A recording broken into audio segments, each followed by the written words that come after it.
In the world of The Walking Dead, starting from Season 1 onward, since those early zombies were real terrors at the beginning, the undead are typically slow and sluggish beings, or walkers as they're called in the series. And I'm certain most viewers of this video are familiar with how the tale kicks off.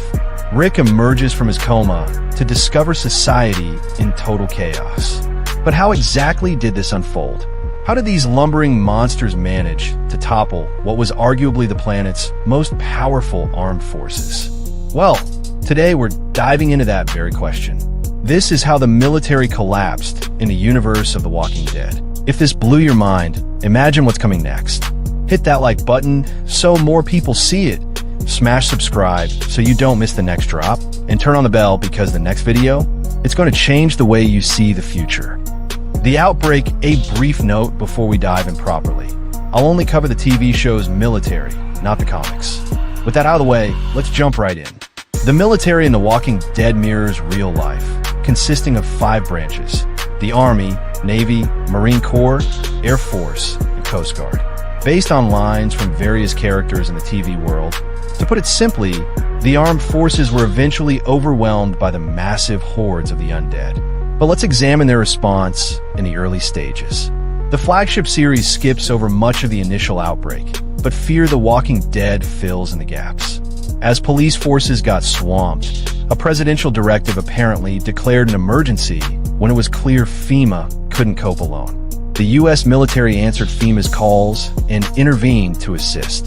The military's first approach was to relocate and safeguard as many people as feasible, directing them to assigned safe areas or big urban centers with relief stations and shelters. But looking back, we see what a deadly error this proved to be.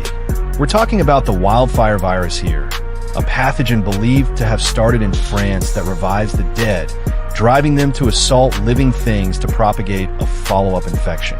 It spreads initially via airborne means, turning hosts into silent carriers who show no signs until they die. But it can also transmit through bites or scratches from the reanimated, leading to sickness and death in about 48 hours, followed by turning into a walker. So cramming folks into cities like packed cans went as disastrously as you'd imagine. Deaths occurred everywhere, leading to reanimations that infected dozens, perhaps hundreds more. This sparked huge exoduses from cities, jamming all highways in and out. It was utter pandemonium, and troops were cleared to use lethal force to restore order. This led to key cities and routes being bombarded or razed by aircraft, choppers, and ground troops shooting at any civilians, infected or not. Naturally, this caused huge death tolls that rose again to cause more destruction in urban areas. And this played out across much of the US, as far as we know. But before delving deeper into the collapse, let's explore these military safe zones and their locations.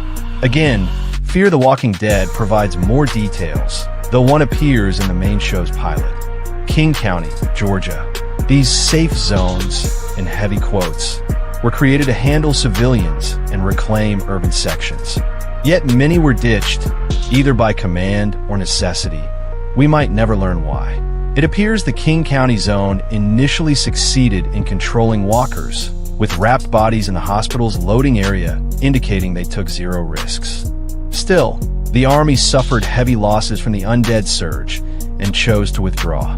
Infected individuals or those near them were shot without question in hospital corridors, as seen by Shane Walsh while trying to move an unconscious Rick to safety. Atlanta seemed a key defense point due to the CDC, featured in Season 1's episodes 5 and 6.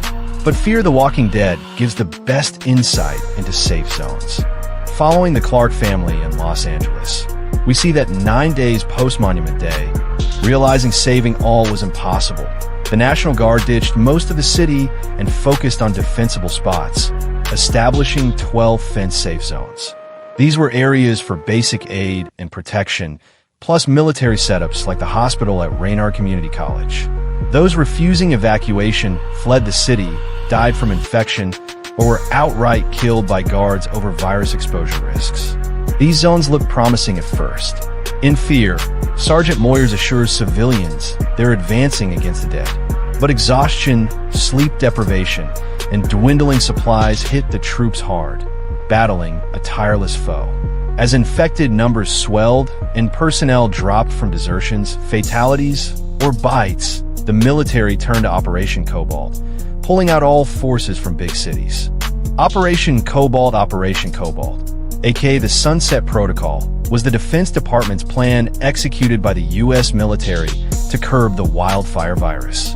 It kicked off in the wee hours of August 28, 2010, after society's breakdown.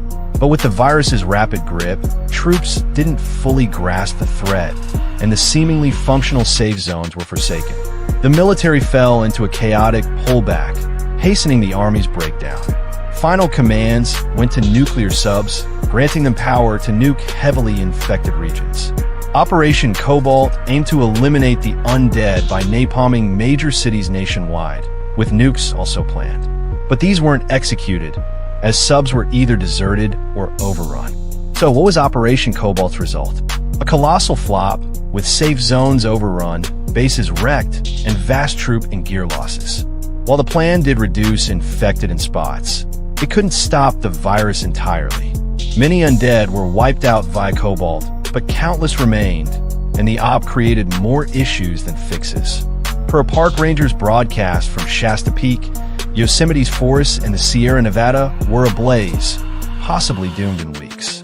Post-fall of California and states west of the Continental Divide, the National Guard basically took over from regular forces. This likely explains the abandoned 7th Cavalry Chopper near Rick's Hospital. After Cobalt, the U.S. Army scattered quickly as containment failed and desertion surged. It's unclear if the Navy had a specific Cobalt role, but soon after LA's outbreak, all naval fleets and carriers were probably recalled home.